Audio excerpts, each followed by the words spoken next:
As was my father, I was born with a sword in my hand.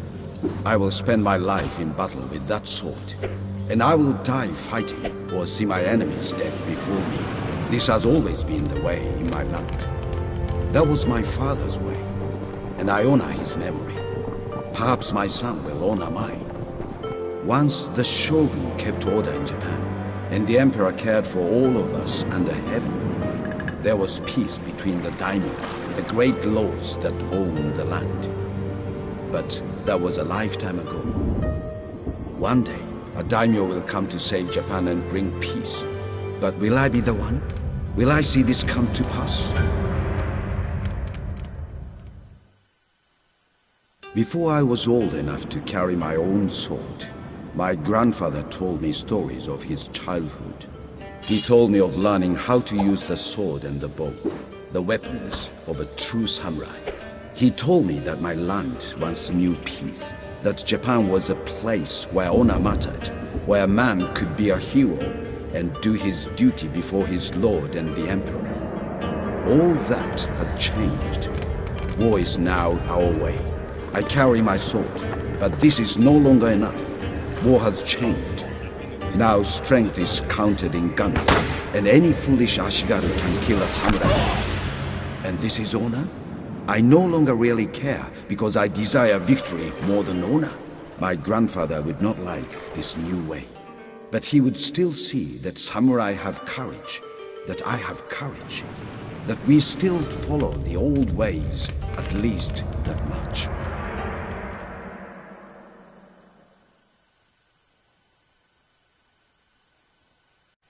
My homeland has been a battleground since before my great-grandfather carried his sword into battle.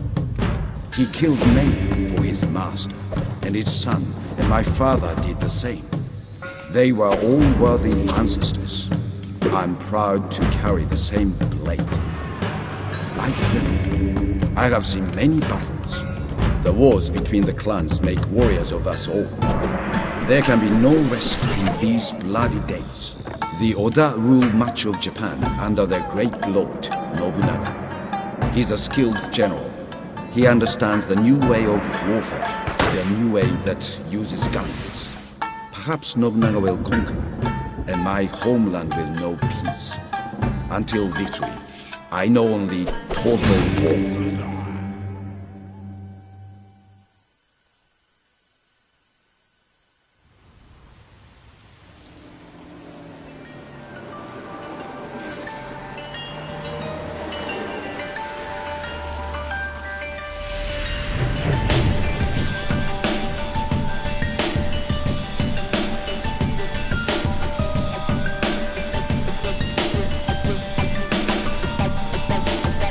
This day, his memory is honored, and his courage, his shrewdness, and his skill in battle are legend.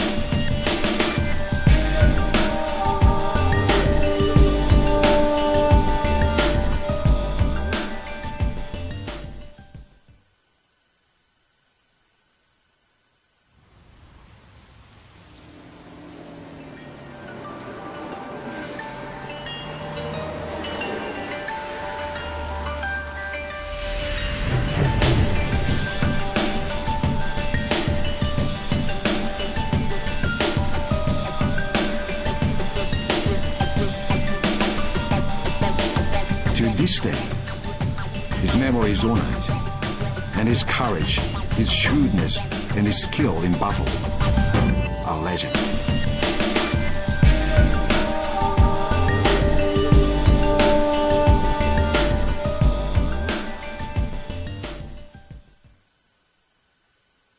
year is 1530.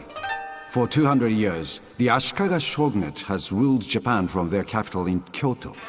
The recent Onin War has shown that they no longer have the power to control Japan's great clans. The time has come for a new warrior to claim the title of shogun. Japan is divided between ruthless warlords. Armies grow stronger, only to be depleted in the frequent vicious battles that give this era its deserving name, Sengoku Jidai, the age of the country at war. Year after year, the endless plains that divided the clan's territories are stained with the blood of thousands of brave samurai, fighting for their liege lord and for their honor. When necessary, accept help from others, not of our lands. Gaijin can be useful pawns in your campaign, as they bring guns from overseas. If they become a nuisance, they should be expelled from our shores, or even eliminated. When there is no other way, assassination can be instrumental in gaining victory. Even a general who is invincible in battle is as vulnerable as a child when asleep. Use the men of the shadows, for they excel in the deliverance of death by night. No one is untouchable. Honor is everything to samurai. A man who loses faith and his honor must then also lose his head.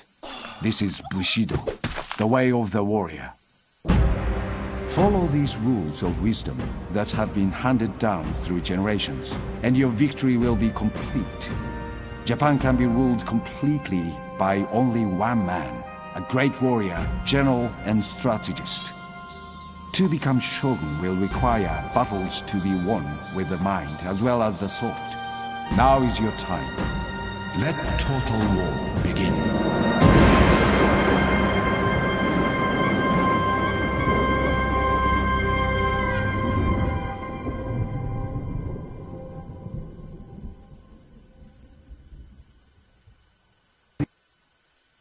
Lord Oda Nobunaga was a fortunate man. He was fortunate in battle, and fortunate in those who served him. His generals were loyal and skilled, but none more so than Toyotomi Hideyoshi.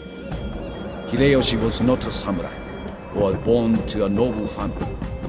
In this, he was unusual. He had risen from humble beginnings among the Ashigaru, the peasant soldiers of the Oda clan. But he was an exceptional commander. He soon put his skills to good use and led Oda armies to many famous victories. After the death of my lord Nobunaga, it was Toyotomi Hideyoshi who took revenge.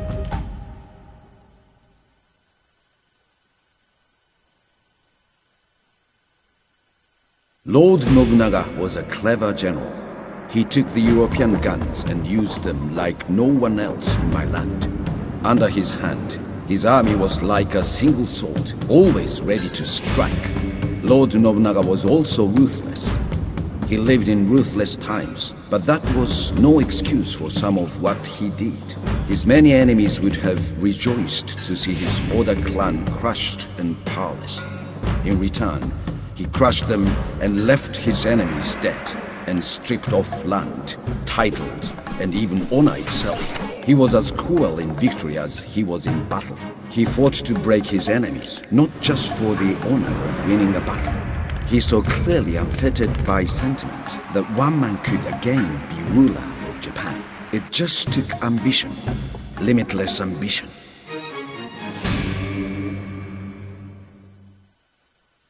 Some men have strange and fortunate lives. Fortune smiles on them, keeps them safe for some great purpose. Tokugawa Ieyasu, one of these. He was a hostage for his family's good behavior and survived. He became a great general, a loyal retainer, and an implacable foe. He ended his days the Shogun of Japan. He was a worthy shogun and a master of strategy, highly skilled in the arts of total war.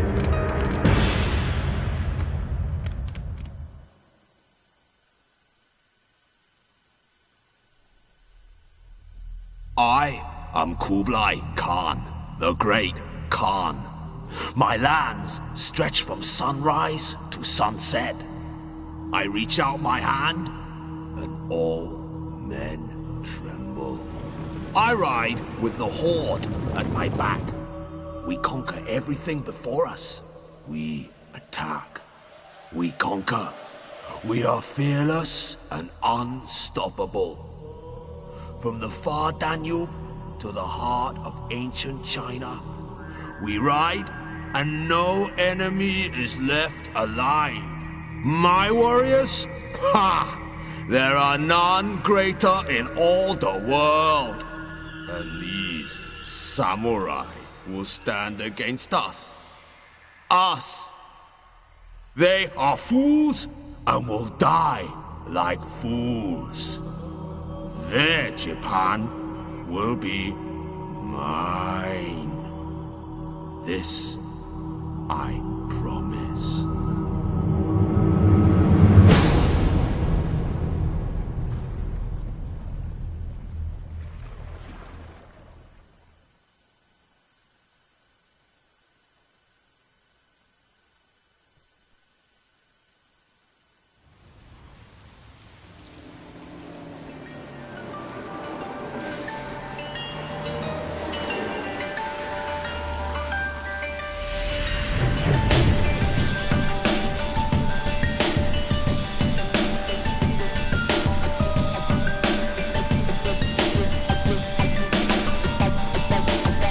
This day, his memory is honored, and his courage, his shrewdness, and his skill in battle are legend.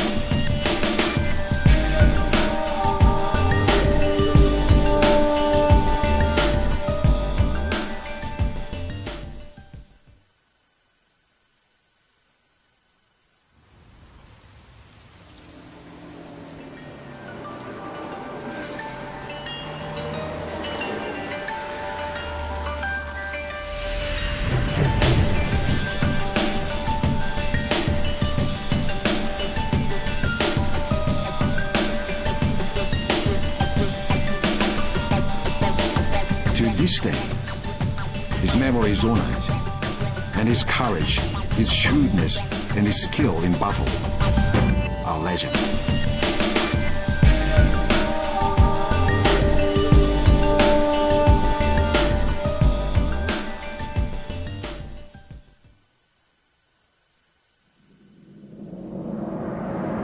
With final victory secured, the dominance of our clan could not longer be disputed.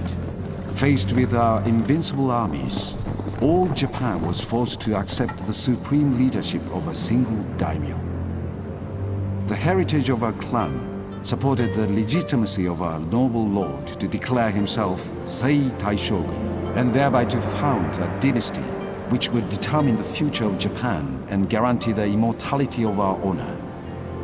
There were some fools who did not accept the supremacy of the new shogun, but the battles which we fought to crush their insolence did not threaten our survival, as had the great battles of the past, but merely ensured that the skills of our samurai remained honed in the field of war.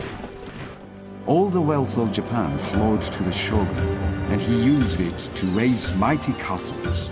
The greatest of these was the fortress at Edo, which became the hub from which the shogun's power radiated to even the most distant provinces. Former rivals were obliged to march from every corner of Japan to subjugate themselves before the shogun.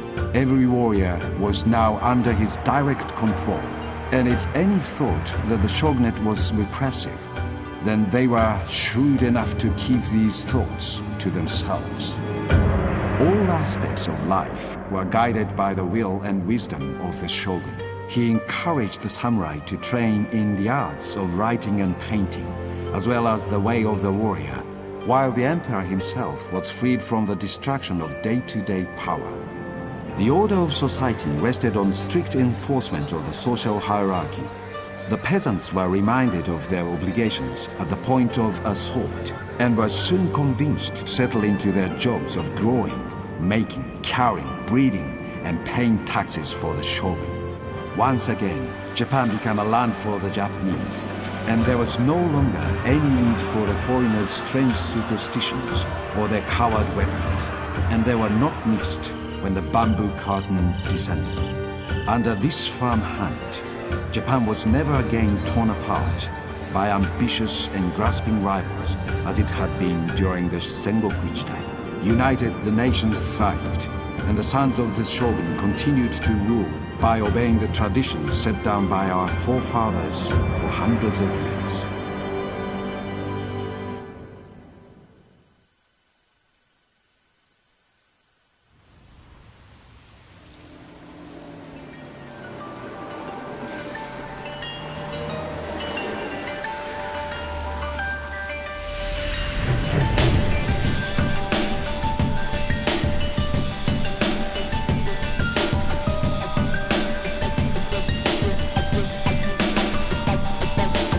To this day, his memory is honored, and his courage, his shrewdness, and his skill in battle are legend.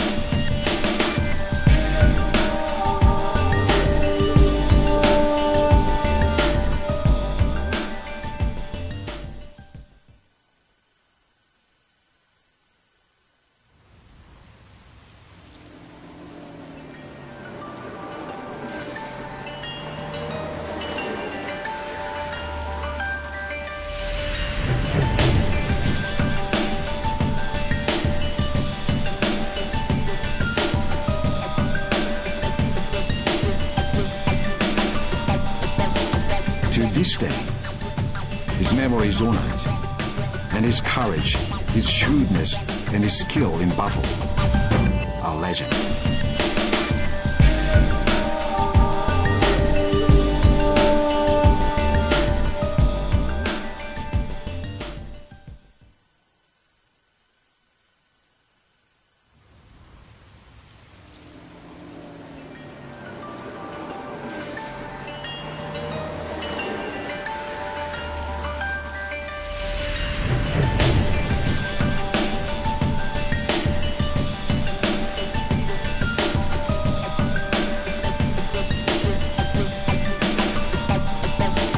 To this day, his memory is honored, and his courage, his shrewdness, and his skill in battle are legend.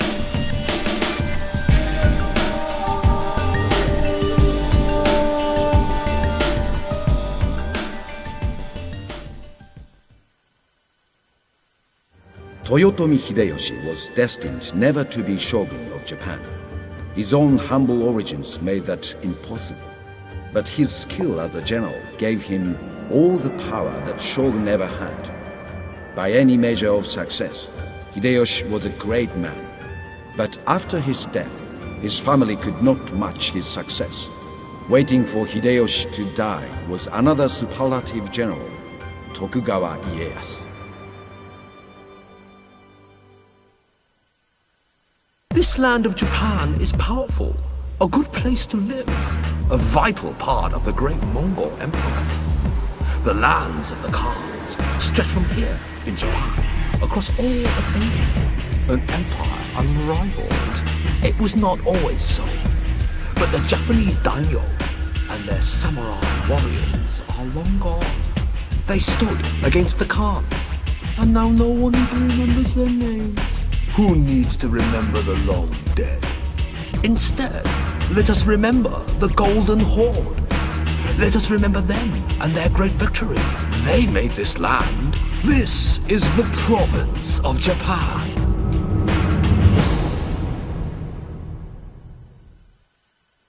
When the Mongols came to my land, many were afraid. We had heard tales of Kubilai Khan, tales of his warriors, terrible stories. But to be afraid and do nothing because of tales told in the darkness was not the way. It is the way of the samurai to face an enemy and defeat him. So the samurai took up the sword and the bow.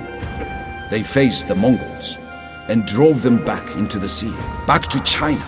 Their dead were numberless. Because of this, my land endures, Japan endures.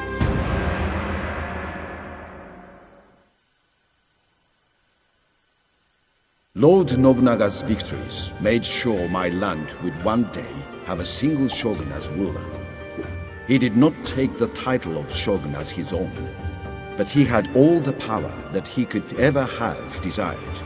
At the end, his own skill as a daimyo made him one of the greatest samurai ever to have lived.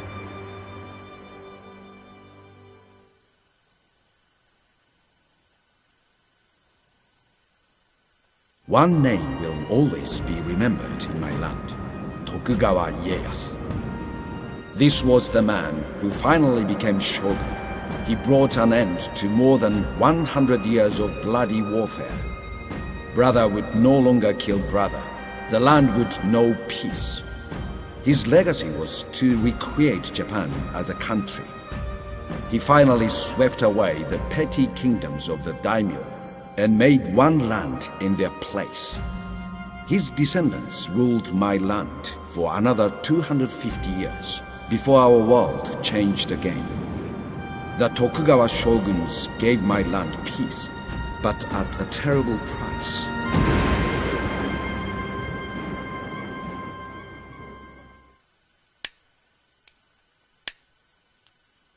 The revolution will be live.